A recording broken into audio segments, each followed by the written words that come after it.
भारत के एक छोटे से शहर में मौजूद यह सरकारी क्वार्टर दशकों से रहस्यों और मौतों का गवाह रहा है।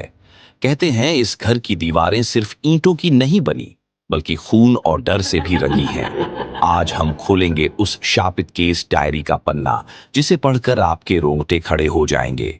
कहानी शुरू करने से पहले ये चैनल सब्सक्राइब करके बेल प्रेस करना। साल 1985। एक सरकारी अफसर का परिवार यहां शिफ्ट होता है। वो सब खुशी से रहते हैं, कुछ दिन ठीक चलते हैं, लेकिन धीरे धीरे अजीब चीजें होती हैं। बेटी रात को कहती है, मम्मी, कोई चुपचाप मुझे देख रहा है। पत्नी को रसोई से अचानक रोने की आवाजें सुनाई देती हैं। दोनों माँ बेटी डर से सकपका जाते हैं। एक रात तूफान के बीच अफसर देर रात लौटता है और देखता है कि पत्नी और बेटी खून से लथपथ मृत हैं। चारों तरफ जमीन पर खून ही खून था। कमरे का दरवाजा अंदर से बंद था। पुलिस रिपोर्ट हुई। शरीर पर गहरे नाखून जैसे निशान दिख रहे थे, पर कोई हथियार नहीं मिला। पुलिस ने छानबीन करना शुरू किया। केस अनसुलझा रह गया और फाइल बंद कर दी गई। फिर साल 1995। उसी क्वार्टर में एक नया परिवार, स्कूल टीचर, पत्नी और 2 बच्चे रहने आता है। पड़ोसी पहले ही चेतावनी देते हैं कि यह घर किसी को चैन से रहने नहीं देता, पर परिवार के लोगों उन बातों पर ध्यान नहीं दिया। शुरुआत में सब ठीक चलता है, फिर अचानक बच्चे कहते हैं कि उन्हें रात को दीवारों से खून रिश्ता दिखता है। मां को बाथरूम के शीशे में अपनी शक्ल की जगह किसी और औरत का चेहरा दिखता है।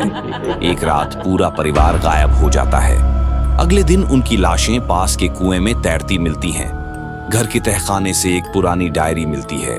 डायरी 1910 की है, जिसमें एक अंग्रेज अफसर ने लिखा था, मैं यहाँ इंसानों पर प्रयोग करूंगा, उनके डर को कैद करूंगा, उनकी आत्माएं कभी इस घर से निकल नहीं पाएंगी।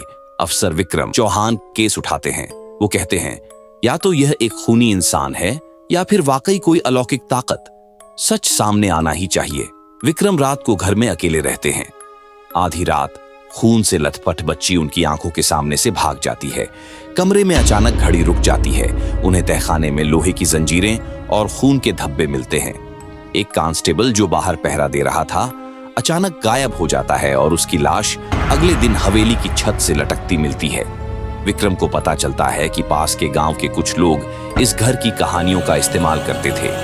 वे मकान को भूतिया बताकर लोगों को डराते और फिर अंदर से छुपा खजाना निकालने की कोशिश करते, पर हर बार खजाने की तलाश करने वाला मौत का शिकार हो जाता था। गांव का बुजुर्ग बताता है, अंग्रेज ने यहां सोना छुपाया था, लेकिन जिनको उसने यातना दी, उनकी आत्माएं आज तक यहां बंधी है। विक्रम तहखाने में जाता है। उसे पुराना लोहे का संदूक मिलता है। जैसे ही वह संदूक खोलता है, उसमें सोने, जवाहरात और कंकाल साथ साथ पड़े होते हैं।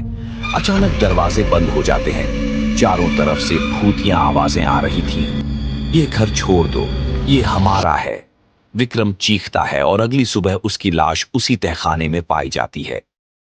पास ही वह पुरानी डायरी खून से सनी होती है। यह केस कभी बंद नहीं हुआ। आज भी वह घर खामोश खड़ा है।